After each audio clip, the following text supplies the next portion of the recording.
Ice cream খাইস না, তোর ঠান্ডা লাগবে। তো মেয়ে বলছে না মা, আমি সোয়েটার পরে আইসক্রিম খাবো।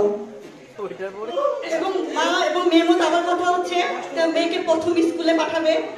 তো মা শিখিয়ে দিচ্ছে যে প্রথম তো স্কুলে যাবার জীবনে প্রথম, তো অনেক কিছু প্রশ্ন করবে শিক্ষকরা, সুন্দর করে উত্তর দিবা, মিষ্টি ভাষায় কথা বলবা, মিষ্টি করে উত্তর দিবা।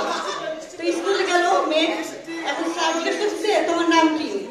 তো মেয়ে বলতেছে, মেয়ের মাথায় চিন্তা হচ্ছে, মা বলে দিচ্ছে মিষ্টি করে উত্তর দিতে হবে। তো মেয়ে বলতেছে আমার নাম হচ্ছে মিষ্টি। স্যার বলছে তোমার বাবার নাম কি?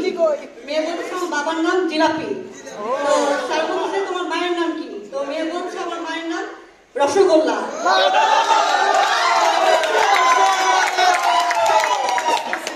তো স্যার বলতেছে তোমার কয় ভাই কয় বোন? তো মেয়ে বলতেছে আমরা এক ভাই দুই বোন, ভাইয়ের নাম সন্দেশ আর বোনের নাম চমচম। বাবা এবং ছেলের মধ্যে কথা হচ্ছে। তো বাবা বলতেছে বুঝছিস এক জায়গায় বেশি দিন যেতে হয় না, তাহলে আদর থাকে না। তো ছেলে বলতেছে ঠিকই বলছো বাবা, এই জন্য তো আমি স্কুলে যেতে চাই না, কিন্তু মা প্রতিদিন আমাকে পিঠে স্কুলে পাঠায়। 3 দেশের প্রেসিডেন্ট, আমেরিকার প্রেসিডেন্ট, ভারতের প্রেসিডেন্ট এবং বাংলাদেশের প্রেসিডেন্ট, তো তারা একটা দেশে ভ্রমণ করতে যাচ্ছে, মানে ঘুরতে যাচ্ছে। তো তাদের খুব সমাদর করা হচ্ছে, প্লেনে মিষ্টি দেওয়া হলো। এখন তারা মিষ্টি খেতেও চাচ্ছে এবং খেতেও পারতেছে না, কারণ প্রেসিডেন্ট বলে কথাটা ভাব তো থাকবে স্বাভাবিক। তো আমেরিকার প্রেসিডেন্টের মাথায় একটা বুদ্ধি আসলো, সে বলতেছে আমাদের দেশে একটা প্লেন আছে, জানেন কিভাবে যায়? বলে কিভাবে? শিং করে একটা মিষ্টি দিয়ে ফেললো।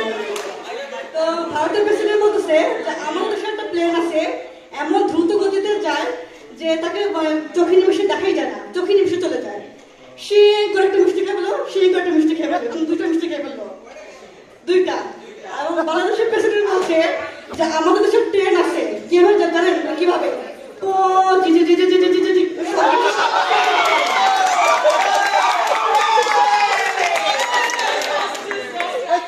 দেশের প্রেসিডেন্ট একই ভাবে আবার একটা দেশে ভ্রমণ করতে যাচ্ছে। তো আমেরিকার প্রেসিডেন্ট বলতেছে, তারা তাদের ওয়াইফ নিয়ে কথা বলতেছে, কার ওয়াইফ কিরকম। তো আমেরিকার প্রেসিডেন্ট বলতেছে যে আমার বউ এত সুন্দর, এত রূপবতী, এত গুণবতী, একেবারে শাহজাদি। বলতেছে যে আমার বউ এত নবাবী, এত গুণবতী যে নবাব জাতি।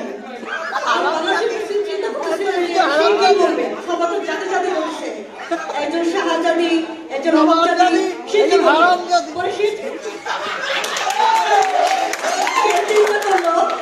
সে বললো যে বাংলাদেশের প্রেসিডেন্ট আমার বউ এতই যে একটা হারাম জাতি। স্বামীর মধ্যে কথা হচ্ছে। তো স্ত্রীটা খুবই বোকা এবং সহজ সরল। তার স্বামী বলতেছে তুমি তো জন্মদিনের পার্টিতে যাবা, সবাই তো জিজ্ঞেস করবে যে কানের দুল কে দিয়েছে, তুমি কিন্তু অবশ্যই বলবা যে আমার হাজবেন্ড দিছে। এবং কেক কাটার সময় তো সবাই বলবে যে হ্যাপি বার্থডে টু ইউ, তুমিও তাই বলবা।